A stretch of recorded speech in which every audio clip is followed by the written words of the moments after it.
क्रमिक आकारों को समझना। इसकी प्रश्नावली 5.8 का पहला प्रश्न है ये। इस प्रश्न में हमें ये बताना है ये जो आकृतियां हैं ये बहुभुज है या नहीं है।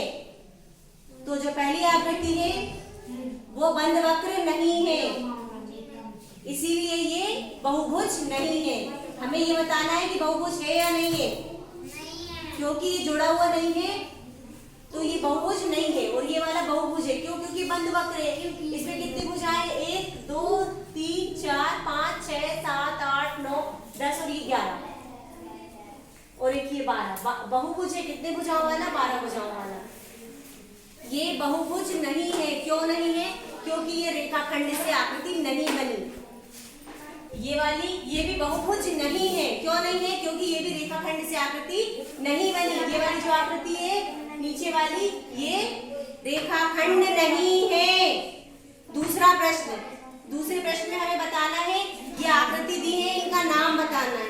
तो पहली आकृति इसका नाम है बहुभुज, दूसरी आकृति इसका नाम है त्रिभुज, तीसरी आकृति इसका नाम है पंचभुज। 1 2 3 4 5 पंचभुज। चौथी आकृति का नाम है अष्टभुज। 1 2 3 4 5 6 7 8। तीसरे प्रश्न में चतुर्भुज के हमें 2 उदाहरण देने हैं। चतुर्भुज के 2 उदाहरण दे रहे हैं चित्र बनाकर। ये चित्र बना के हमने बता दिया। अगले प्रश्न में त्रिभुज के 2 उदाहरण दे रहे हैं तो 2 त्रिभुज बना दिए। पंचभुज के 2 उदाहरण दे रहे हैं, 2 पंचभुज बना दिए हमने। अष्टभुज के 2 उदाहरण देने थे, 2 उदाहरण बना दिए हमने। अगला प्रश्न है चौथा। चौथे प्रश्न में हमें एक षटभुज बनाना है और षटभुज में त्रिभुज बनाना है। तो हमने षटभुज बनाया है, अपने मन से आकृति बनाई जिसमें 6 भुजाएं होना चाहिए। 1 2 3 4 5 6। फिर सबके नाम रख दिए A B C D E F। आकृति बनने के बाद जब हमने इसको मिलाया तो ये हमारा त्रिभुज बन गया।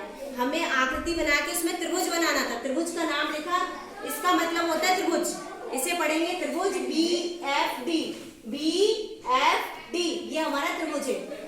अगला प्रश्न है 5वां जिसमें हमें एक अष्टभुज आकृति बनानी है और उसमें एक आयत बनाना है। तो हमने अष्टभुज आकृति बनाई है, ये बना ली। 1 2 3 4 5 6 7 8 8 भुजाएं हो गई। 8 भुजाओं की हमने एक आकृति बनाई और इसके नाम लिखे A B C D E F G H। फिर हमने उसमें एक आयत बना दिया, उस आयत का नाम है B C F G। B C F G। अगला प्रश्न है हमें एक बहुभुज आकृति बनानी है और उस आकृति में हमें कुछ विकर्ण बनाने हैं। तो हमने 1 2 3 4 5 पंचभुज एक आकृति बनाई और उस आकृति में हमने 2 शीर्षों को मिलाया। शीर्षों को मिलाने से ये हमें विकर्ण प्राप्त हुए। विकर्णों के नाम लिखे हमने AC AD BF BC BD और EC। ये विकर्ण है, 5 विकर्ण है। पंचभुज में कितने विकर्ण है? 5। और एक आसन भुज है ये वाली।